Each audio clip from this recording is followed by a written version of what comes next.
Hi, this is Anthony Walsh, and this is the PSA about bringing power back to the people. So, in the Minnesota's 3rd Congressional District, there are about 700,000 people.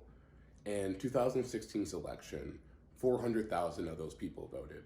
In 2018, roughly 363,000 of those people voted. And in 2020, roughly 443,000 voted. And in 2022, roughly 333,000 voted. And so we're not nearly near a full capacity for voting. And so, with 700,000 people, that's obviously a lot, but, even seeing that up to 500,000 people would be incredible. But, on average, if we're breaking down the numbers, it looks about 400,000 people on an presidential election year will come to the polls, and which we'll have in 2024.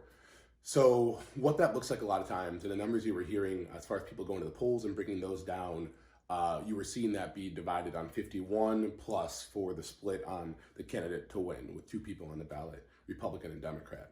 So with what we're going to be doing as an independent candidate will be 3 people on the ballot. And so when you're looking at that split, you're going to want to have 34 to 35% of that vote. And so when you're looking at around 400,000, for instance, that's about on a 35% split, 130,000 people. And if you're going to have maybe another person will throw their hat in as a libertarian candidate or along the lines of that third party, not just independent, that could be a 4-way split. So you're looking at 26% of that vote having to get that and winning that. And so then that's about 100,000 folks if you're looking at that for 400,000 on average people coming. So it's all very doable, and people need choices. I think that's really what the big thing about this is. And it's not about going after one party or another, or, that either side is evil or anything like that, right? It's about, again, giving people choices. We live in a time where very many people are unsatisfied with just a 2-party system. And I think that that's okay,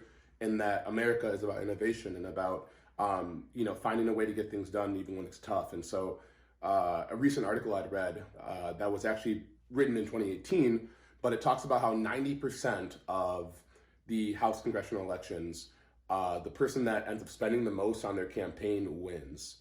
And that's very interesting, right? And I honestly found that pretty disturbing. I think that that's the opposite of what we really need in politics. And so I think that we have to remember that each citizen has one vote. Doesn't matter how wealthy you are, and that it's about the ideas that matter in the candidate and what they're going to bring to the table. So I just really encourage everybody to reframe their perspective on money in politics, and let's all try to really do something special here in 2024 and show